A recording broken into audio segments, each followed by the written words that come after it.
ತಂಗಿ ಮಾಡಿದಂತಹ ಸಾಲಕ್ಕೆ ನಟಿ ಕಾರುಣ್ಯರಾಮ್ಗೆ ಸಾಲಗಾರರು ಕಾಟವನ್ನ ಕೊಟ್ಟಿರೋದು. ಸಹೋದರಿ ಸಮೃದ್ಧಿ ರಾಮ್ ವಿರುದ್ಧ ಈಗ ಸಿಸಿಬಿಗೆ ದೂರನ್ನ ನಟಿ ಕೊಟ್ಟಿದ್ದಾರೆ. ಪಬ್ಲಿಕ್ ಟಿವಿಗೆ ನಟಿ ಕಾರುಣ್ಯರಾಮ್ ಪ್ರತಿಕ್ರಿಯೆಯನ್ನ ಕೊಟ್ಟಿದ್ದಾರೆ. ಅವ್ರು ಹೇಳ್ತಾರೆ, ಈ ವಿಚಾರವನ್ನ ಕುಟುಂಬದ ಒಳಗೆ ಬಗೆಹರಿಸಿಕೊಳ್ತೀನಿ ಅಂತ ಹೇಳಿ, ಈ ವಿಷಯದಲ್ಲಿ ಗೌಪ್ಯತೆಯನ್ನ ಬಯಸ್ತೀನಿ ಅಂತ ಹೇಳಿ. ಸಿಸಿಬಿಗೆ ದೂರು ಕೊಟ್ಟ ಮೇಲೆ ಅದು ಹೆಂಗೆ ಗೌಪ್ಯ ಆಗುತ್ತೆ? ಪಬ್ಲಿಕ್ ಟಿವಿಗೆ ನಟಿ ಕಾರುಣ್ಯರಾಮ್ ಹೇಳಿಕೆಯನ್ನ ಕೊಟ್ಟಿದ್ದಾರೆ. 25 ಲಕ್ಷ ರೂಪಾಯಿ ಸಾಲ ಮಾಡಿಕೊಂಡಿದ್ದು ಕಾರುಣ್ಯ ಸಹೋದರಿ. ಹಾಗಾಗಿ ಈ ವಿಚಾರ ಈಗ ಸಿಸಿಬಿಗೆ ದೂರನ್ನ ನಟಿ ಕೊಟ್ಟಿದ್ದಾರೆ.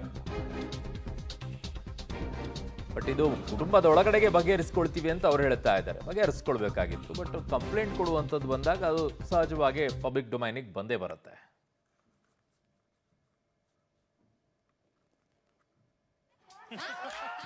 ಸೊ ನಟಿ ಕಾರುಣ್ಯ ರಾಮ್ ಈಗ ಪಬ್ಲಿಕ್ ಟಿವಿ ಜೊತೆಗೆ ಮಾತನಾಡಿದಾಗ ಹೇಳಿದ್ದಾರೆ, ಅವರ ಸಹೋದರಿ ಸಮೃದ್ಧಿ ರಾಮ್ ವಿರುದ್ಧ ಈಗ ಸಿಸಿಬಿಗೆ ದೂರು ಕೊಟ್ಟಿದ್ದಾರೆ. ಕಾರಣ ಅವ್ರು ಮಾಡ್ಕೊಂಡಿರುವಂಥ ಸಾಲದ ವಿಚಾರದಲ್ಲಿ ಒಂದು 25 ಲಕ್ಷ ರೂಪಾಯಿ ಸಾಲವನ್ನು ಅವ್ರು ಮಾಡ್ಕೊಂಡಿದ್ದಾರಂತೆ. ಬಟ್ ಅವ್ರನ್ನ ಮಾತನಾಡಿಸಿದಾಗ ಅವ್ರು ಹೇಳಿದ್ದಾರೆ, ನಾವು ಇದೆಲ್ಲವೂ ಕೂಡ ಕುಟುಂಬದಲ್ಲೇ ಬಗೆಹರಿಸ್ಕೊಳ್ತೀವಿ ಅನ್ನುವಂಥದ್ದನ್ನು, ಇದನ್ನು ಗೌಪ್ಯತೆಯನ್ನು ನಾನು ಬಯಸ್ತೀನಿ ಅಂತಲೂ ಕೂಡ ಹೇಳಿದ್ದಾರೆ. ಫೇರ್, ಬಟ್ ಕಂಪ್ಲೇಂಟ್ ಕೊಟ್ಟ ಮೇಲೆ ಅದು ಪಬ್ಲಿಕ್ ಡೊಮೈನ್ ಆಗೇ ಆಗುತ್ತೆ.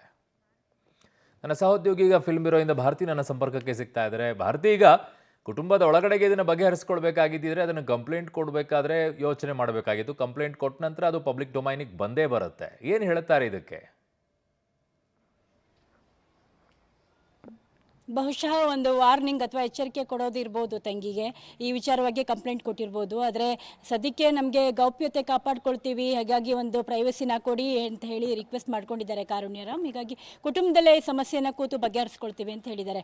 ಜೊತೆಗೆ ಓಕೆ, ಇದರಲ್ಲಿ ಸಮೃದ್ಧಿ ರಾಮ್ ವಿರುದ್ಧ ಅಷ್ಟೇ ಕೊಟ್ಟಿದ್ರೆ ಓಕೆ ಆಗಿತ್ತು, ಆದರೆ ಒಂದಿಷ್ಟು ಸ್ನೇಹಿತರ ವಿರುದ್ಧ ಕೂಡ ಕೊಟ್ಟಿದ್ದಾರೆ. ಸಾಗರ್, ರಕ್ಷಿತ್, ಈ ಥರ ಒಂದಿಷ್ಟು ಹೆಸರುಗಳು ಬರ್ತವೆ, ಅವ್ರ ವಿರುದ್ಧ ಎಲ್ಲ ಕೊಟ್ಟಿದ್ದಾರೆ. ಅಥವಾ ಇದು ಬಗೆಹರಿಸ್ಕೊಳ್ಳೋದೇ ಆಗಿದ್ದರೆ ಇವರು ಯಾವ ರೀತಿಯಲ್ಲಿ ಅಂದರೆ ಕೋರ್ಟ್ ಮೆಟ್ಲೇಡ್ತಾರೋ ಅಥವಾ NCR ದಾಖಲು ಮಾಡಿ ಎಚ್ಚರಿಕೆಯನ್ನು ಈ ರೀತಿಯಲ್ಲಿ ಯಾಕೆ ಕೊಟ್ಟರು ಅಂತ ಹೇಳಿ ಗೊತ್ತಾಗ್ತಾ ಇಲ್ಲ.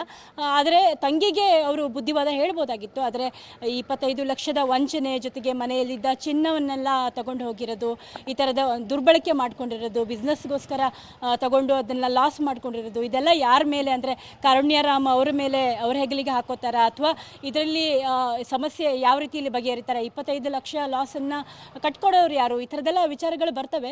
ಸದ್ಯಕ್ಕಂತೂ ಅವರು ಪ್ರೈವಸಿ ಬೇಕು ಅಂತ ಹಬ್ಬ ಆಗಿರೋದ್ರಿಂದ ನಮ್ಗೆ ಒಂದಿಷ್ಟು ಪ್ರೈವಸಿ ಕೊಡಿ, ಮುಂದೆ ಮತ್ತೆ ಸಂಪರ್ಕ ಮಾಡ್ತೀವಿ ಅಂತೇಳಿ ಹೇಳಿದ್ದಾರೆ. ಹೀಗಾಗಿ ಪಬ್ಲಿಕ್ ಟಿವಿಗೆ ಪ್ರೈವೇಟ್ ಆಗಿ ಅವರು ಒಂದು ಮಾತನಾಡ್ತಾ ಹೇಳಿದ್ದಾರೆ.